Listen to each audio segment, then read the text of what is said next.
Donc j'ai une question à vous poser. Qui contrôle la meute médiatique? J'ai bien envie de savoir également. Général de la Warre. Vous savez bien. Ah non, Regardez, c'est pas question. qui contrôle la meute médiatique dans le monde et en France. Ben, Qui contrôle le Washington Post, qui contrôle le New York Times, qui contrôle chez nous BFM TV et tous les journaux qui viennent se grouper autour. Qui ça? Qui sont ces gens? Qui? Pardon? Qui? Vous qui parlez de Dreyfus, monsieur. Qui?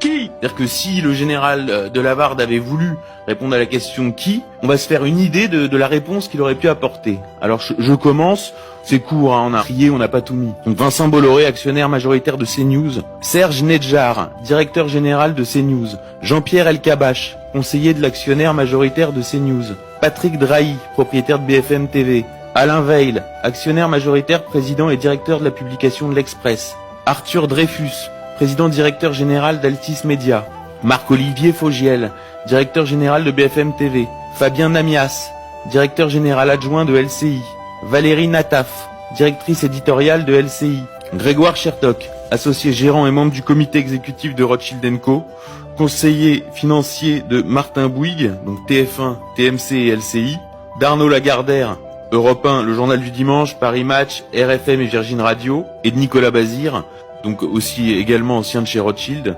directeur général du groupe Arnaud, donc les médias contrôlés par Bernard Arnault, Les Échos, Investir, le Journal des Finances, Radio Classique, Connaissance des Arts, Le Parisien, groupe Arnaud qui va bientôt reprendre les actifs du groupe Perdriel, c'est-à-dire Historia et Challenge de tête. Je poursuis. Xavier Niel, copropriétaire du groupe Le Monde et propriétaire du groupe Nice Matin et de France Antilles. Louis Dreyfus, directeur de publication du Monde. Sylvie Kaufmann, directeur éditorial du Monde. Denis Oliven, directeur général de Libération.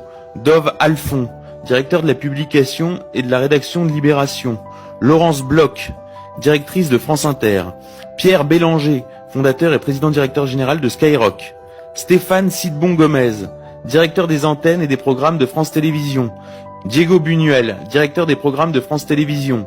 Jérôme Clément, cofondateur d'Arte. Gérard Miller, cofondateur du Média. Serge Halimi, directeur de la rédaction du Monde Diplomatique.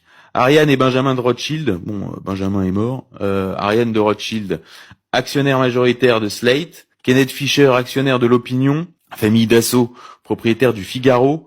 Michel Sibony, directeur financier de Vivendi. Maxime Saada, PDG du groupe Canal+, PDG de Dailymotion. André Lévy-Lang, président du conseil de surveillance des Échos. Bernard-Henri Lévy, président du conseil de surveillance d'Arte, membre du conseil de surveillance du Monde et de Libération. Guy Birenbaum, conseiller du vice-président d'Europe 1. Hervé Gattegno, directeur de la rédaction du journal du dimanche et de Paris Match. Anne-Cécile Sarfati, épouse d'Hervé Gattegno, rédactrice en chef du magazine Elle. Elisabeth Lévy, directrice de la rédaction de Causeur. Franck Meloul, directeur général de I24 News. Paul Amar, directeur de l'information de I24 News. Johan Hufnagel, directeur de la rédaction de Loopsider. Alain Grèche, directeur d'Orient 21. Oui, et là c'est déjà assez long, c'est un peu fastidieux. Et encore là, comme tu le disais tout à l'heure, c'est une liste évidemment non exhaustive. Oui, c'est tout à fait, on a pris les plus décisifs. Les postes de contrôle, si vous voulez, on n'a pas pris les journalistes.